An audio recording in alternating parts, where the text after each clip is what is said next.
সুপ্রিয় দর্শক শ্রোতা, আসসালামু আলাইকুম। দেখছেন বিডি আজকের টাইম। জানিয়ে দিব আজকের সর্বশেষ আন্তর্জাতিক খবর। শুরুতেই থাকছে সংবাদ শিরোনাম। ইরানে হামলা চালানো হবে, লেবাননেও চলবে ইসরায়েলি সামরিক বাহিনী।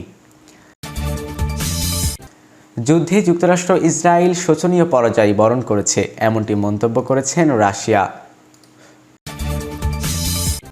হরমুজ প্রণালীতে যানজট নিরসনে কাজ করবে যুক্তরাষ্ট্র।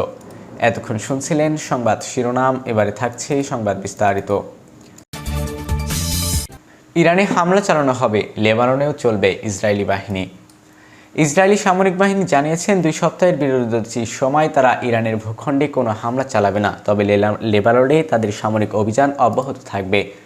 বুধবার 8 এপ্রিল দেওয়া এক বিবৃতিতে এ তথ্য জানায় ইসরায়েলি সামরিক বাহিনী। ব্রিটিশ সংবাদ মাধ্যম বিবিসি এ খবর দিয়েছে।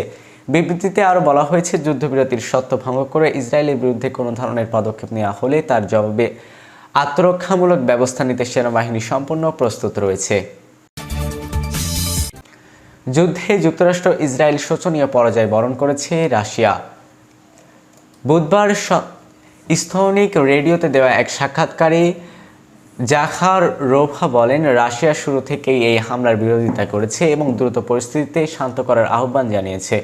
তিনি আরও বলেন, আমরা প্রথম বিবৃতিতেই বলেছিলাম এই আগ্রাসন অবিলম্বে বন্ধ করা প্রয়োজন।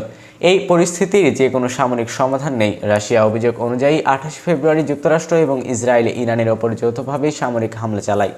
তবে ওই ঘটনার বিষয়ে আন্তর্জাতিক মহলে ভিন্ন ভিন্ন প্রতিক্রিয়া দেখা গেছে। রাশিয়া বরাবরই কূটনৈতিক সমাধানের পক্ষে অবস্থান নিয়েছে। জাখারোভা জোর দিয়ে বলেন, সংঘাত বাড়ানোর পরিবর্তে আলোচনার মাধ্যমেই সমাধান একমাত্র কার্যকর পথ।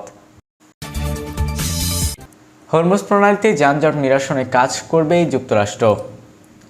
মার্কিন প্রেসিডেন্ট ডোনাল্ড ট্রাম্প বলেছেন, আজ বিশ্ব শান্তির একটি বড় দিন। ইরানের সঙ্গে 2 সপ্তাহের যুদ্ধবিরতির প্রসঙ্গে মার্কিন প্রেসিডেন্ট ডোনাল্ড ট্রাম্প এই মন্তব্য করেছেন। বুধবার 8 এপ্রিল টাইমস অফ ইসরায়েলের লাইভ প্রতিবেদনে এই তথ্য জানানো হয়েছে। ট্রাম্প তার নিজের সামাজিক যোগাযোগ মাধ্যম ট্রুথ সোশ্যালে বলছেন, ইরান একটি করতে চেয়েছে এবং আমরা ক্লান্ত। এছাড়া হরমুজ প্রণালী প্রসঙ্গে মার্কিন প্রেসিডেন্ট বলেন, যে কোনো যানজট নিরসনে যুক্তরাজ্য সাহায্য করবে, তবে এই বিষয়ে বিস্তারিত আর কিছু জানাননি ট্রাম্প।